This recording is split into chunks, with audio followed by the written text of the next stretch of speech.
Cette semaine, direction l'ouest du département des Vosges, dans un village situé à la frontière avec la Haute-Saône. Au cœur de la forêt de Darney, nous partons découvrir la commune de Clodon et ses 220 habitants. Nous rencontrerons Patrice Pisterman, propriétaire du domaine de Droitval, notamment de son abbaye et sa chapelle. En fin d'émission, Christophe Mathis nous accueillera dans son camping La Clairière du Verbamont, un camping écologique.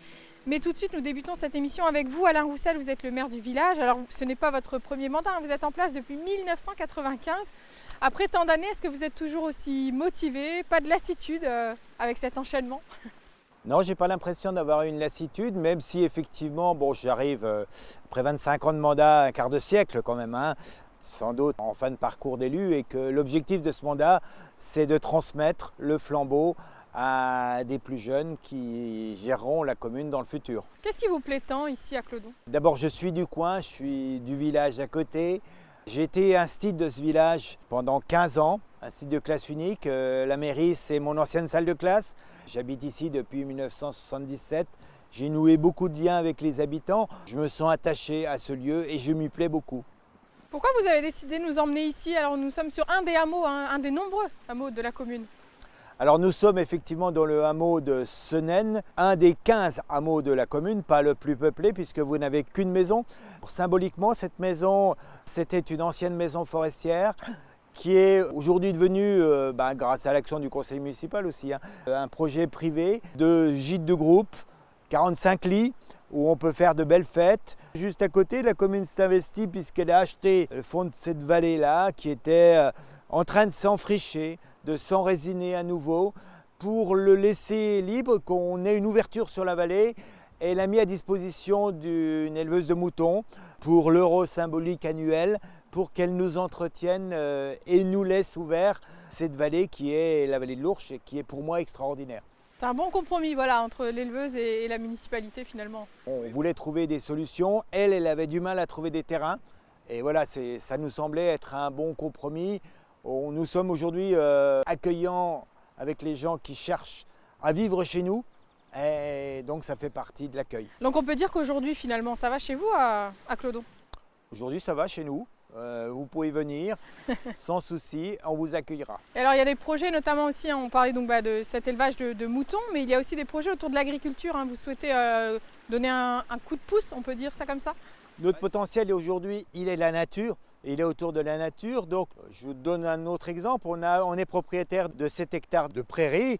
On a décidé, d'ailleurs en lien avec la SAFER, de garder ce terrain pour sélectionner un projet d'installation agricole.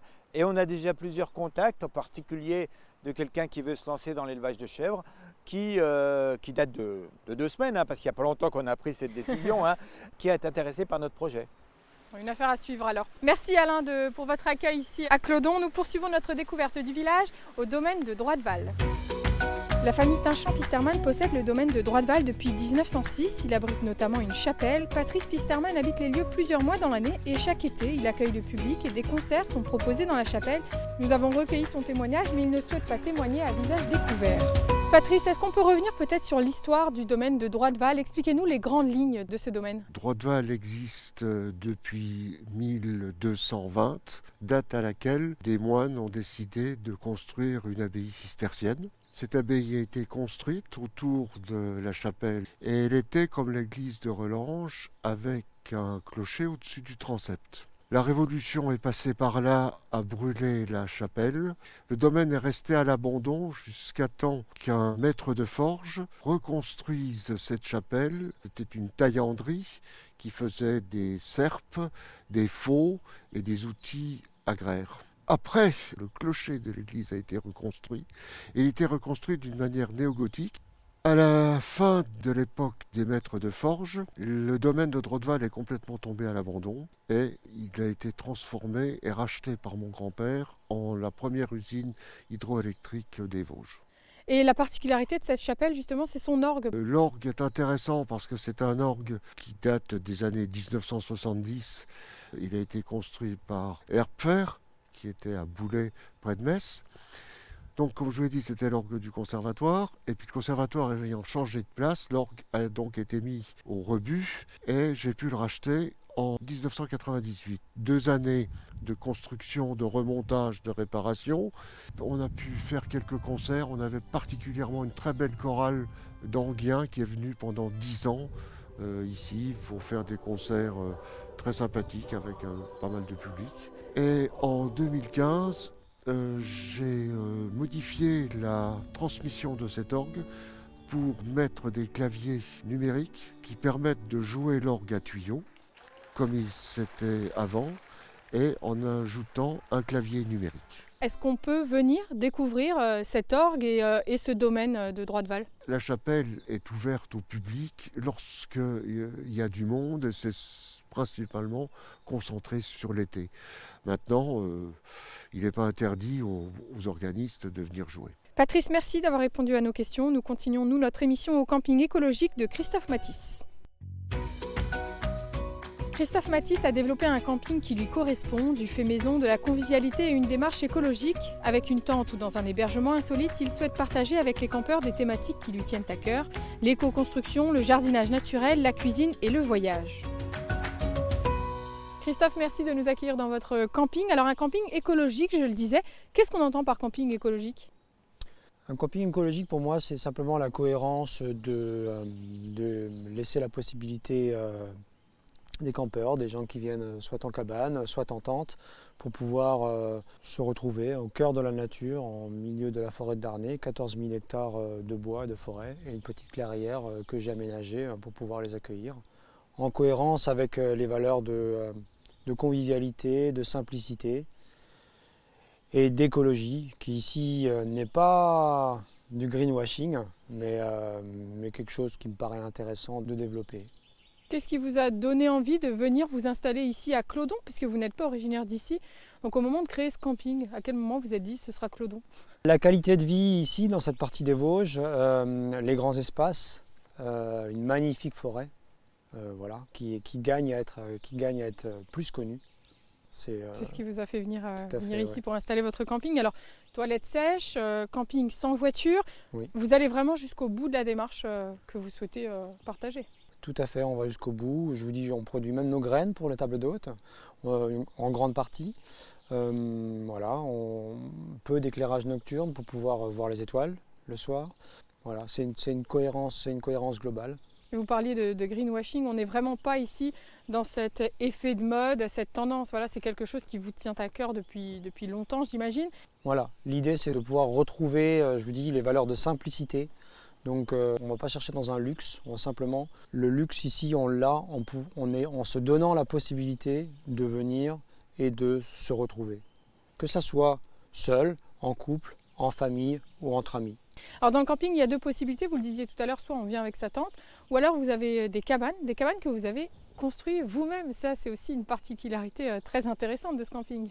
Oui, tout à fait. Je suis passionné de construction écologique, donc c'est aussi une cohérence de pouvoir partager ça et le montrer.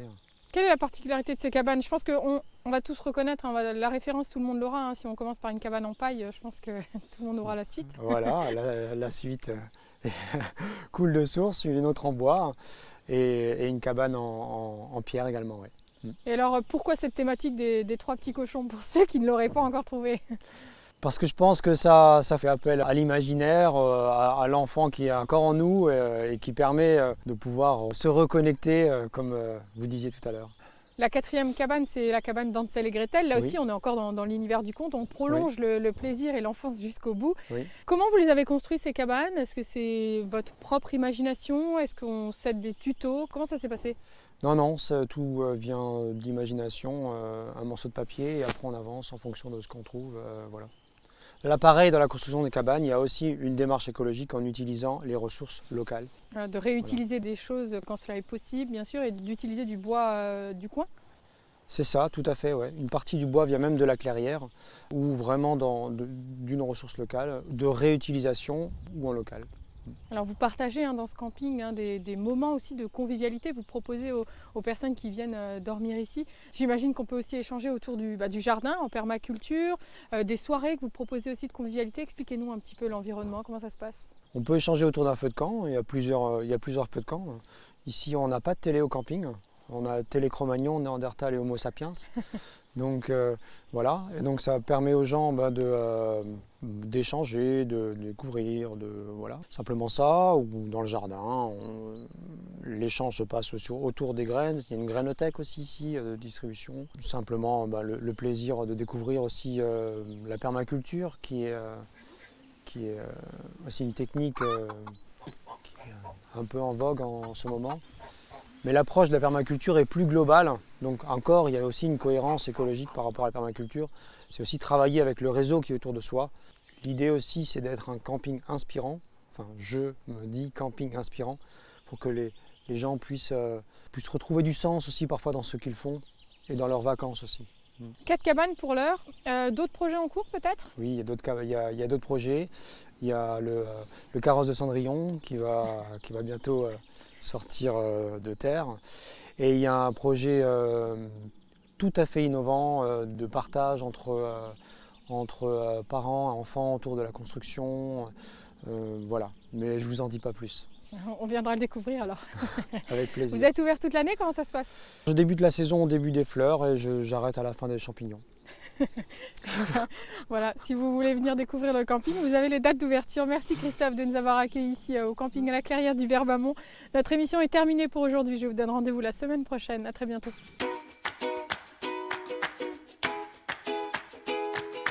Je me reconnecte avec la nature.